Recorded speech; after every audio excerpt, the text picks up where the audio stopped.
Hello and welcome to Central Connecticut Now, the program that goes in depth into the local area and the people that make the news in our region. I'm Mike Schroeder, editor and publisher of the New Britain Herald and Bristol Press, and I want to welcome Nick Augustino, owner of the East Side Restaurant in New Britain, to our first season. Our first news season, actually. Excellent. Ticky-tacky, ticky-tacky, hoy, hoy, hoy. I couldn't stop. No, you could not. No, you could not. Now they know who's talking. How you doing, Mike? Well, I'm doing great. Well, first of all, if anybody hasn't seen all the billboards over the years and hasn't had the pleasure of coming to East Side Restaurant, can you tell them a little bit about that kind of icon of that German destination cooking? Location? Yeah, it became a destination location. There's no question about it. We're probably one of the best birthday houses going. But it became a billboard, and usually your jobber restaurant, and Mike, the guy who only has one shop, you can't advertise on billboards. You can't get enough hours in the day to make enough money to pay for it. Yeah.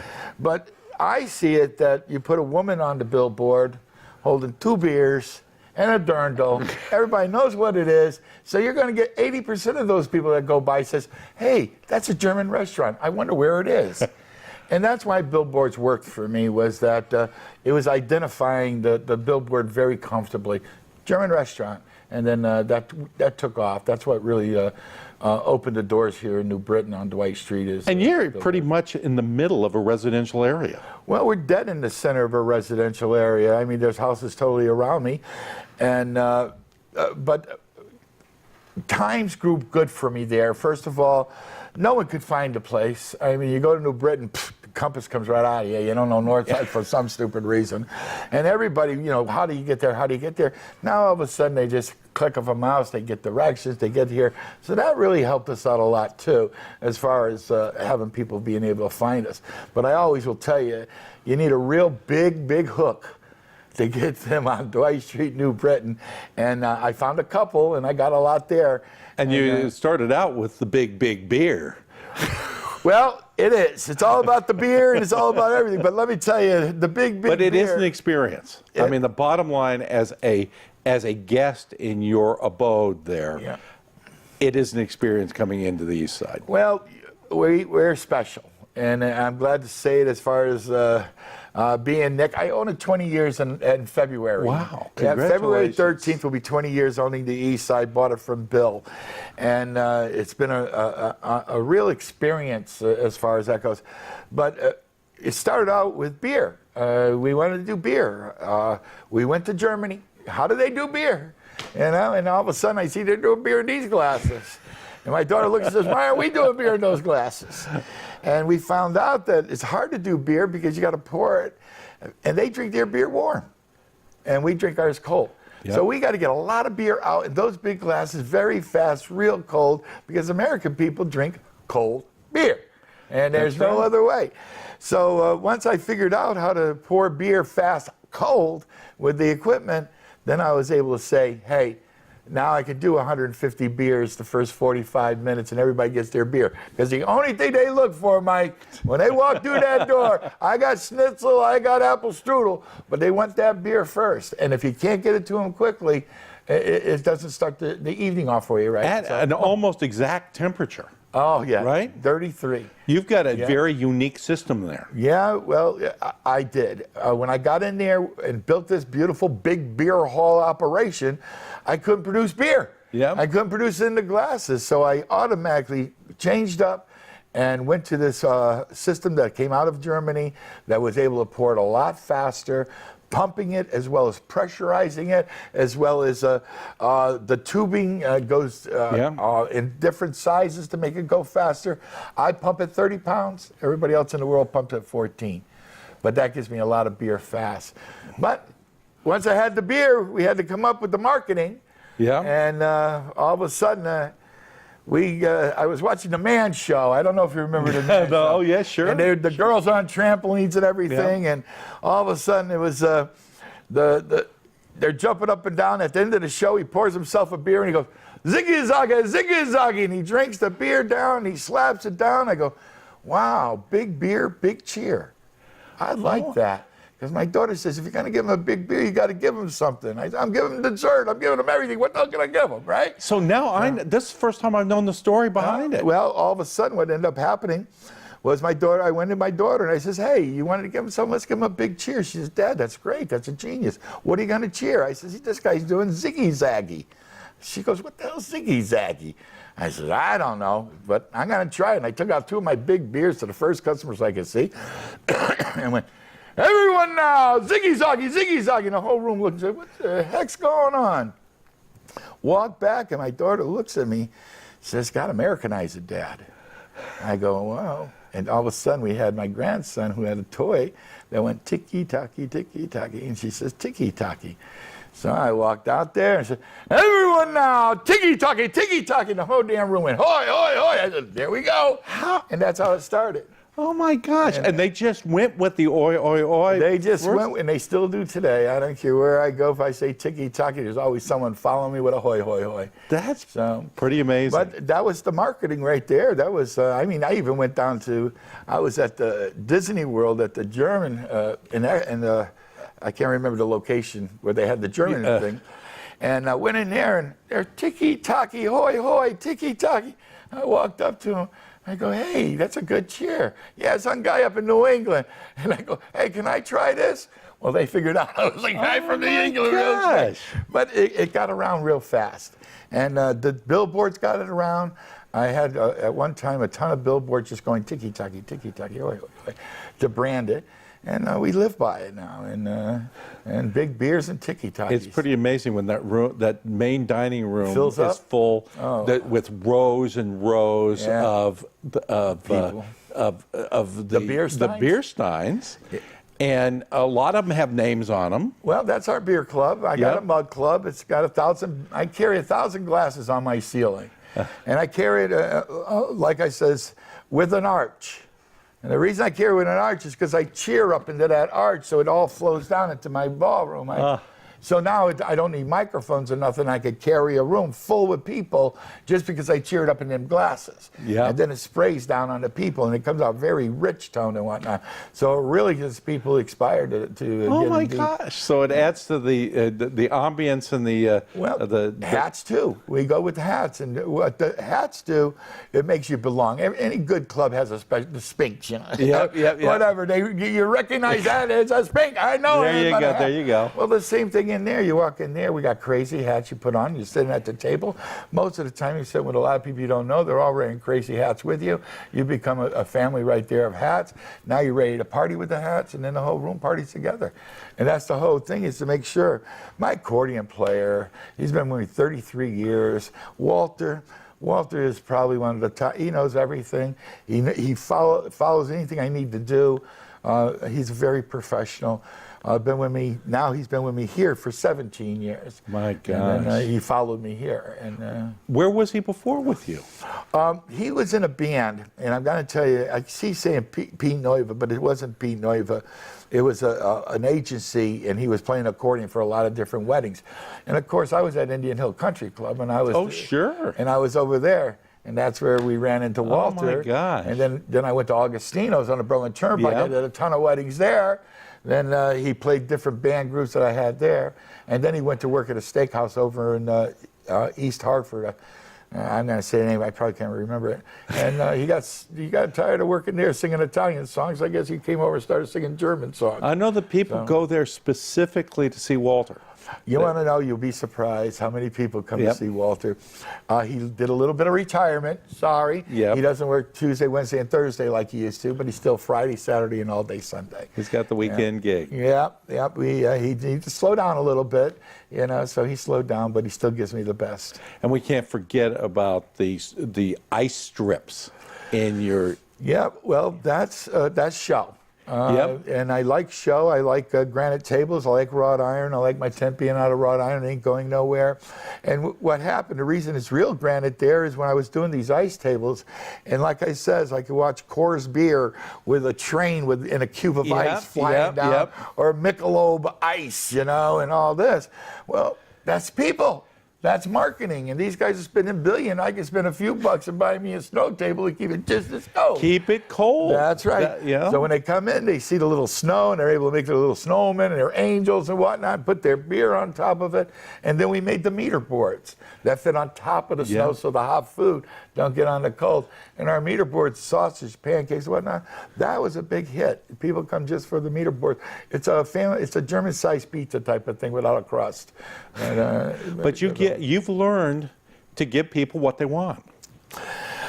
You want to know? And give them more of it. And you want to know why? Because you see me at the front door. I hear it first. I don't hear it last. When I'm there, they come in. We love that. We love the French. We love this. You hear it, and then all of a sudden you know where your people are talking more about. Right now, I never threw so much salad away. They heard about romaine. Now I could give them a salad and tell them there's no romaine in it, but people just don't want to take that chance. Yep. Do I really want to take that chance? Because they only heard the story. That's all it takes. You got, and like I says, everybody says, what's the most difficult thing about the restaurant? It's figuring out the amounts of food you need to buy for the people who are coming tonight. Oh my! And you deal with hundreds of people. You want to know? We're at a high end. We were at a very, very high end about 12 years ago. I mean, over the top. But at that time, I was dealing with somewhere around 105 billboards on the highways. Oh and, my gosh! I had a ton of them. And no, I couldn't afford them. I just did good business. Yeah, you were working for the billboards. Yeah, well, I'll tell you what happened was right when they were getting off in 2008, and I just finished remodeling my beer downstairs. Yeah. I ripped out the bar and put in the center and whatnot.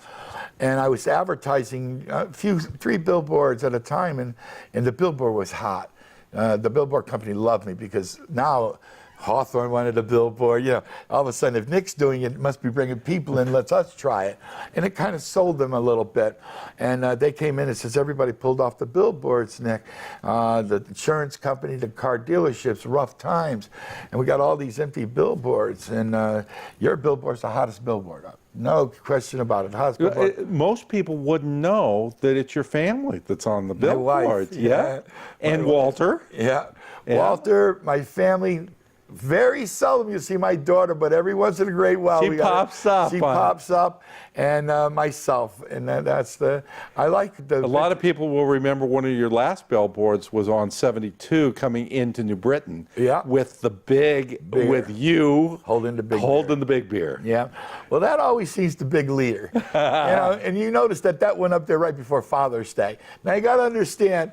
Everybody in the world wants to buy Daddy the big beer, and that really makes that one of my best days is Father's Day, just because of the big beer. And what are we going to get Dad? Let's take him out to dinner and get him a big beer. And we can't forget about the paddle. Well, that became a very good mistake. You know, they're not usually good, but this is a very good. I spent a lot of money building a frozen schnapps machine. I want my schnapps cold. Yeah, that's right. Everything's cold. I want it to come out at 5 degrees. And who has multiple taps of schnapps except you? And they all come out at 5 degrees on a snow rim shot glass. And that's what I wanted. And I spent a lot of money. And then all of a sudden I found out that I'll never sell enough schnapps to pay for the damn machine. So I had to come up with some style of marketing. And I says, what are we going to do?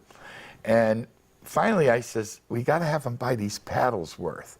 And I had a nice paddle, held 6 shots on it, made a pine. It's like a sampler. It's like a sampler. Yeah. And we came up with 8 great shots to have minimal proof, because you really don't want to kill them. Jaeger is probably the most hardest proof I got, but you got to have Jaeger on a shot board or any of the shot board. So all of a sudden I walk out there, they get these 6 shots, the family all takes a shot, we find the birthday person, women spank men, men spank women, so we don't have the man, bring them up there, make sure their butt's higher than their shoulders over the chair, and take that paddle and whammo 3 times. And then when they stand up, we give them a T-shirt that says, you just got spanked at the east side. Give them the paddle they got spanked with and send them home. I mean, how many of those will you do over a weekend? I'm going to tell you, the best was 52 spankings. That was the best weekend. That's the month of October. But right now, we became a real strong birthday house. And when you're a strong birthday house, like yesterday, there was 2 birthdays and a party at 22, and they bought 26 shots, so everybody got spanked. And I was the spank. I emceed that one. I had a great time with them.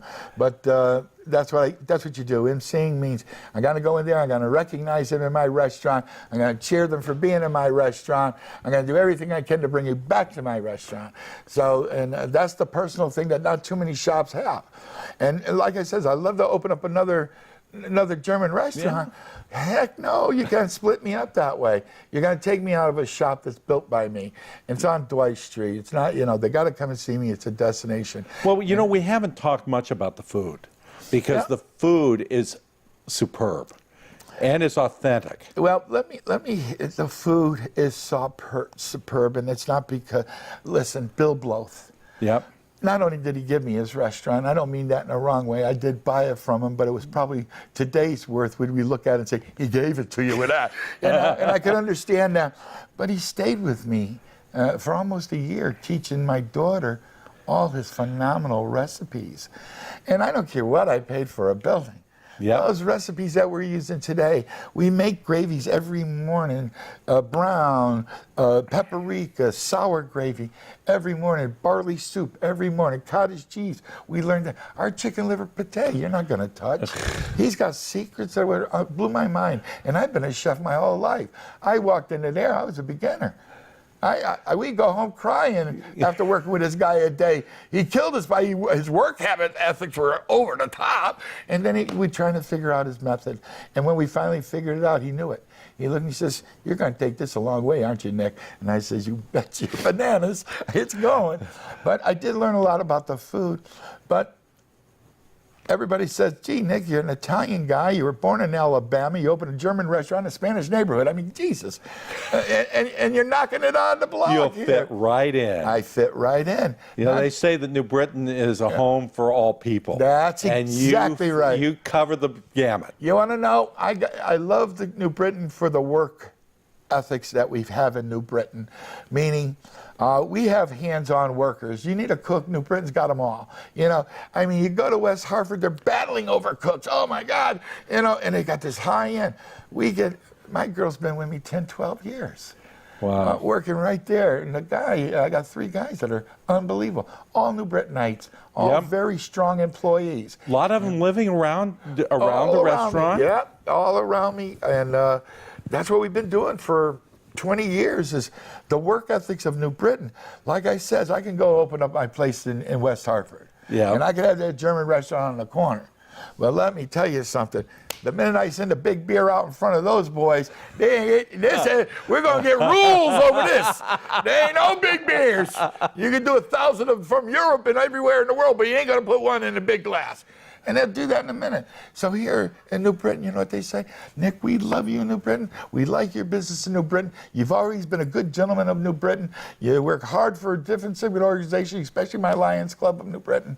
So we just took a picture from the paper of your entire dining room filled with poinsettia plants. And how many of them were there when you started? Well, let me tell you, we ended up purchasing from the flower place, Caribbean. I keep getting it wrong. Caribbean. I can't. Caribbean. Thank you. Yep. And they produce them for us, and I hit about.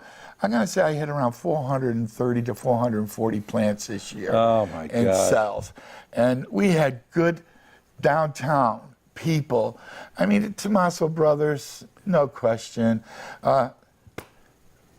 New Britain Herald, I ain't gonna tell you. And you as a Lion know. Yeah, you guys worked together with us on the Warm the Children campaign. All of it. And all of it. And I hate to say this, Nick, but you're known as one of the softest touches in town.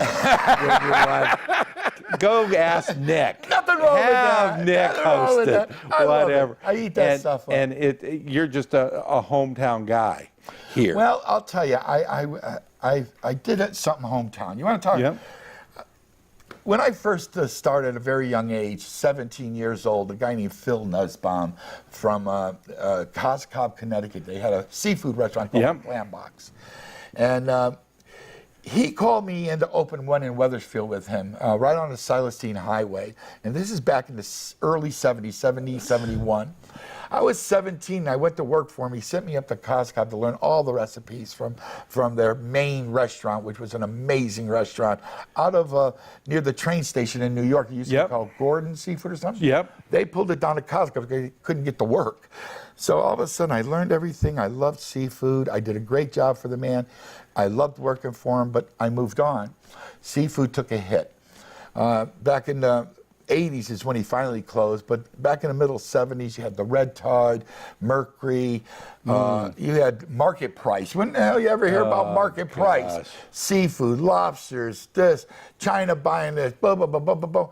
So seafood business, if it was fresh seafood, tough business. Location, location. Down by the shore, you're going to make it well, because that's what they go for there for. So bottom line is I got all these recipes.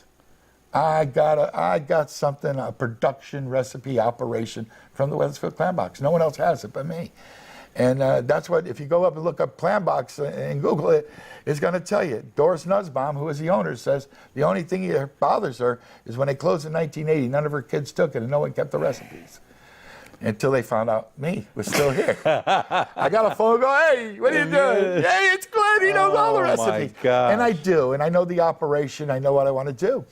I'm shopping real hard to see if I can find a seafood location, because I really don't want to keep it up in the beer garden. The beer garden, it was a battle to run seafood in that German restaurant in one area. It was almost impossible. So the first thing I did was I found out how much people really like seafood, good seafood. They do. And I don't care. And the buck, they paid. I don't care. So I went up on my top of my roof and I sent out all these leaders out there. Do you like my seafood? Do you like my recipes? Do you like my onion rings? Do you like whole belly clams? Do you like fish and chip? They do. And oh my God. And one guy came up, and what really got to me, he looked at me and he said, hey, you got a winner here. And I looked at him and I said, I think so. But I don't have a winner there. So you had that up on the deck starting last summer. I had a full Clam Box kitchen built. It's unbelievable. And we just built it just to test it, to see how it would go over, make sure I know my recipes. Let's see if it's feasible anymore. It's all feasible. And I'm going to find I know you've got big plans. I'm going to find my daughter. I retired. I got this check coming in now. I looked at my daughter and she says, Dad, you're not going to retire. Stop it. This is only your fourth time you gave us that rap. What are you really going to do? Why don't you open up that seafood restaurant that you've been talking about my whole life? And I go, I will. Listen, go upstairs in the beer garden. They ain't doing nothing right now. Throw a seafood restaurant up there. And I did. And now all of a sudden she says, we're going to find you a location. Get you out of here. We're going to get this seafood restaurant out of here. We're going to find you a location. And we're shopping real hard. And I think I'll probably have a location very shortly. And I think it's going to be, and it's got to stay in New Britain or it's not valuable to me. I have a destination restaurant, but now I want a New Britain restaurant. Well, for the New Britain people. And I think seafood satisfies all lingos. So, well, you know what, Nick? We're looking forward to seeing your latest opening. You will. The big ribbon. And you'll be right there in front. And we hope you'll be back with us the next time. Definitely. To share with us some of that food, too. Yeah. Well, let me tell you, next time we'll bring some seafood. Are we over almost? God bless everybody. Thank you very much for staying with us today. And we hope you'll join us again for Central Connecticut Now. Ticky-tacky, ticky-tacky, hi, hi, hi!